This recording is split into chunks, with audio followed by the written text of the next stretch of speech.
Excuse me, നിങ്ങൾക്ക് രണ്ടുപേർക്കും ദൈവത്തിൽ വിശ്വാസമുണ്ടോ? ഉണ്ടെങ്കിൽ അദ്ദേഹത്തെ ഒന്ന് വിളിച്ചോളൂ. കാരണം ഇനി പുള്ളിക്കാരന് മാത്രമേ നിങ്ങളെ രക്ഷിക്കാൻ പറ്റൂ. മനസ്സിലായില്ല. അതാ നോക്കൂ, മുറ്റത്തൊരു മൈന. ഞാൻ പോകുന്നു. യോഗ നടപടികൾ ആരംഭിക്കുകയാണ്. ആദ്യമായി കുമാരി UDCയുടെ ഈശ്വര പ്രാർത്ഥന UDC ക്ഷണിച്ചു കൊടുക്കും. ദൈവമേ, എനിക്ക് നല്ല ബുദ്ധി തരണേ. ഇത്രയല്ലേ ഉള്ളൂ? അല്ല, തീർന്നില്ല.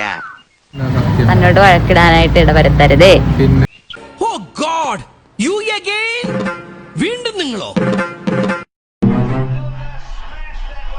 താഴത്തുനിന്ന് എല്ലാരും പറഞ്ഞ അങ്ങോട്ട് കയറണ്ടാണ്. കൗതുക ലേശം കൂടുതലാണ്. മാപ്പാക്കണം. പിന്നെ സന്തോഷത്തോടെ സമാധാനത്തോടെ ജീവിക്കാൻ പറ്റും. എടുത്തോ പിടിച്ചോ എന്ന് പറഞ്ഞിട്ട് ഒന്നും ചെയ്യരുത്. എല്ലാ വൈരാഗ്യങ്ങളും ചതികളും വഞ്ചനകളും ഉള്ളിൽ അങ്ങനെ ഒതുക്കി ഒതുക്കി വെക്കണം. എന്നിട്ട് സമയം നോക്കി അതിൽ ഓരോന്നായി പ്രയോജനം. നിറം വന്നിരുന്ന് പ്രാർത്ഥിച്ചതൊക്കെ ഒന്ന് വീഡിയോ എടുക്കാൻ പാടില്ല.